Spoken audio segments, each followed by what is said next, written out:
months ago, a teacher in Colorado made headlines when she quit her job and her resignation letter went viral. In it, she said that teachers aren't paid fair salaries and that programs that prioritize standardized testing have ruined public education in the United States. It's a criticism heard from educators all around the country. It's breaking my heart. I really honestly don't know what I'm going to do if I'm not teaching. After 11 years in the classroom, Pauline Hawkins has decided to quit a job she loves. Her primary reason is that she's not paid enough for a basic middle-class lifestyle. If you really want to get and keep quality teachers, you have to increase pay.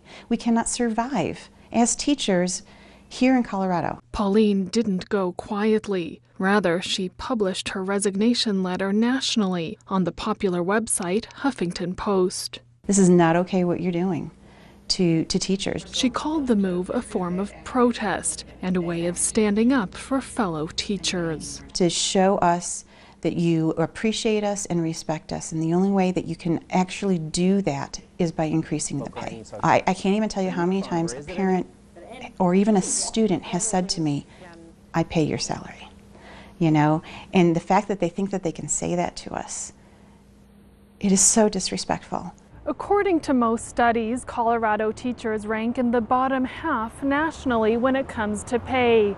With a master's degree and over a decade of experience in the classroom, Pauline Hawkins says she brings home less than $34,000 annually, and that doesn't include health care. When I was paying family health insurance, it was $800 a month.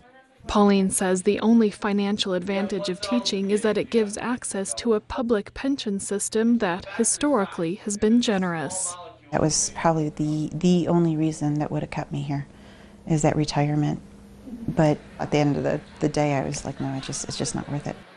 Education professors say they warn future teachers that if they're looking to make decent money, they should choose another profession. There are no surprises when it comes to, I would say, for salary. Most of the candidates I work with recognize that there are other qualities to teaching, particularly their sort of sense of calling to the profession, and understand that there is a pay differential between what they do and comparable professionals in other arenas. Teacher pay is a debate that unites people across the political spectrum. Even conservative analysts say the system needs to be reformed. And what we have now is a system that's backloaded. So a teacher who wants to make that substantial living has to work through the system for 30 years and then gets the pot of the gold at the end of the rainbow, which is the pension system. But the pension system we have is not a sustainable one. And to make that work, we have to limit the opportunities available to newer teachers as far as salaries and other benefits and performance pay opportunities.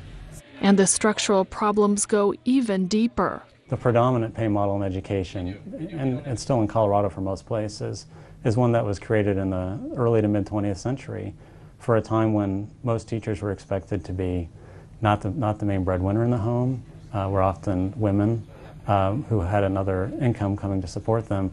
But that's not really reflective necessarily of the teaching workforce we have today.